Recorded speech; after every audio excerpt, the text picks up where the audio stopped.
Australians, all let us rejoice, for we are young and free. It is with a sense of awkward humility, abiding reverence, and overwhelming pride that we pause on Anzac Day, here at the Australian War Memorial, the cenotaphs and places of commemoration throughout our nation.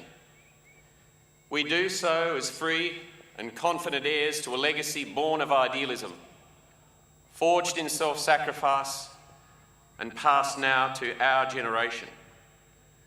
We gather in renewed commitment to one another, our nation, and the ideals of mankind.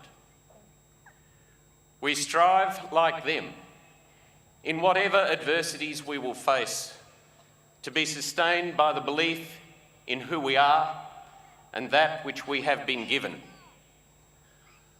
On this day, almost 100 years ago, courageous Australians and New Zealanders gave us that first Anzac Day and forged in bloody sacrifice the bond within which our two nations now live. Emerging from the cataclysm that it was, they gave our young nation its sense of identity and place in the world, not by what they would do, but how they would do it. Charles Bean's description of a digger arriving at the front trench before the assault on Lone Pine says it all. "Jim here?" he asked. A voice rose from the fire step. "Yeah, right here, Bill." "Do you blokes mind moving up a piece?" asked the first voice. "Him and me are mates, and we're going over together." Private I.D. Hart was 30 years old when he was killed on the 27th of November 1916. Buried at the Guard Cemetery near Arras in France, his distraught mother penned the epitaph at her kitchen table for the grave that she would never see. "I gave my son. He gave his all, his life, for Australia and empire." Private T.R. Webb was 26 years old when he was killed on the 19th of July 1916. His father wrote the words for his grave in the Bethlehem East Cemetery in Flanders. "To live in the hearts of those we leave behind is never to die." Each of them, like each of us, had only one life, only one chance to use life in a selfless way for others and our nation. They chose us. From the safe distance of our comfortable 21st century lives, it's tempting, easy, to settle for the broad brushstrokes of our history, in neglectful ignorance of individual sacrifices made in our name. Surrounding us here on the Roll of Honour are the names of more than 102,000 Australian men and women. Almost all lie in distant lands. The Boer War, 2 World Wars, Korea, through to Vietnam, Afghanistan, numerous other conflicts and operations.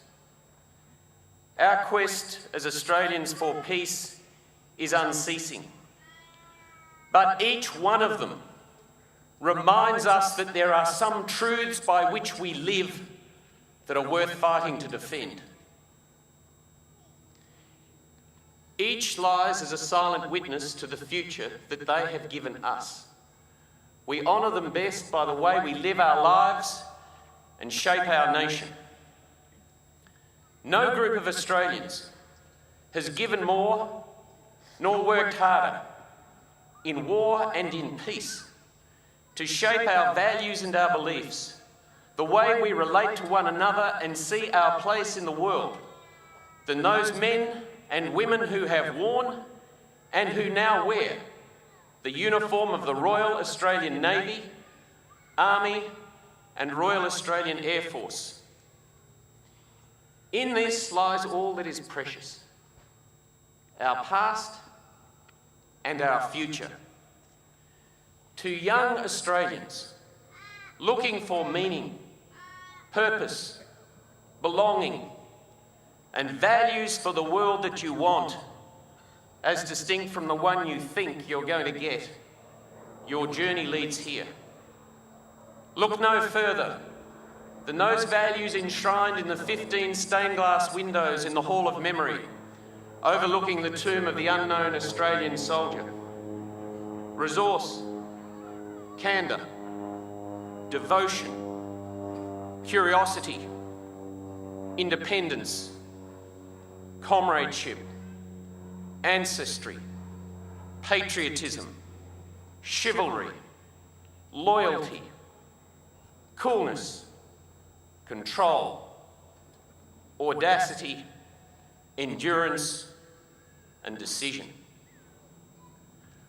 Whether Australian by birth or by choice, to feel a connection with the unknown Australian soldier, the names on the Roll of Honour, and the almost 2 million Australians who have worn the uniform of our three services over more than a century, is to be fully Australian. Let us recommit ourselves to an Australia that enshrines principle above position and values ahead of value.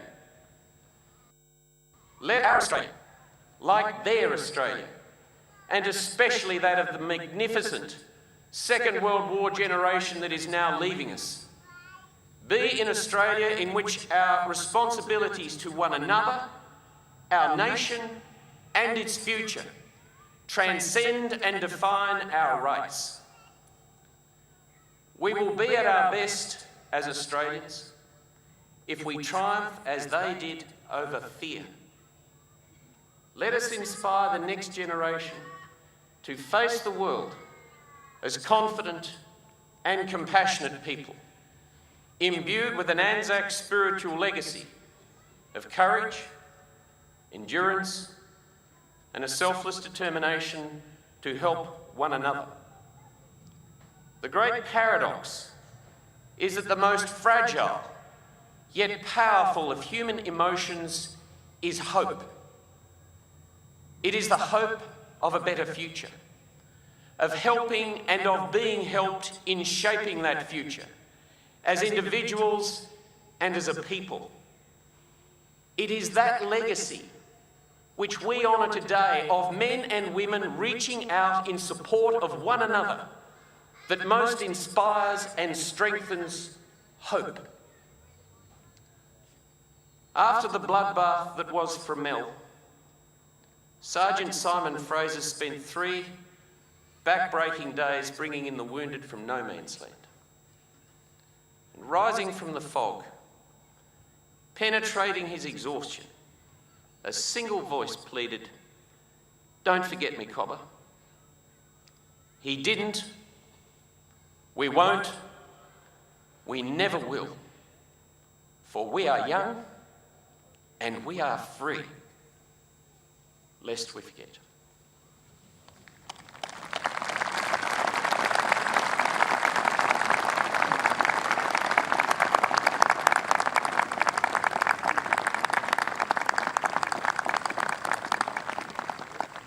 Thank you, Dr. Nelson, for those very inspirational words.